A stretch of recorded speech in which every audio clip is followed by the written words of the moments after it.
اللهم امين. الصلاه والسلام عليك يا حبيب الله. ربنا ان لم تغفر لنا وترحمنا لنكونن من الخاسرين. ربنا فاغفر لنا ذنوبنا وكفر عنا سيئاتنا وتوفنا مع الابرار. ربنا لا تزغ قلوبنا بعد إذ هديتنا وهب لنا من لدنك رحمة إنك أنت الوهاب.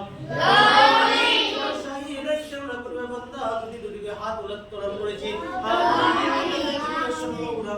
মাফ করে দাও। সারাদিন থেকে রোজা রেখে বাচ্চা বাচ্চারা তালেবে ইলম আমরা রোজা রেখেছি, রব্বুল আলামিনের রোজাকে তুমি কবুল করে নাও। আমিন। কবুল করে নাও। এই রোজার মধ্যে যা কিছু সবকে মুহাম্মদ রাসূলুল্লাহ সাল্লাল্লাহু আলাইহি ওয়াসাল্লামের পাক রওজা মুবারকে তুমি পৌঁছে দাও। রব্বুল আলামিন খাস করে সবকে নেপাল থেকে প্রান্ত যত মুমিন মুমিনাত মুসলিম মুসলিমাত থেকে গেছে তার রূহ মুবারক সব পৌঁছে দিন। আমিন। আল্লাহ খৈরাত করে রব্বুল আলামিন কে ইলজাম করেছে তাকে তুমি কবুল করে নাও। আমিন। কবুল করে নাও। বাচ্চাদের গার্জিয়ানকে কবুল করে নাও। এদের জেহেন শক্তি তুমি বাড়িয়ে দাও।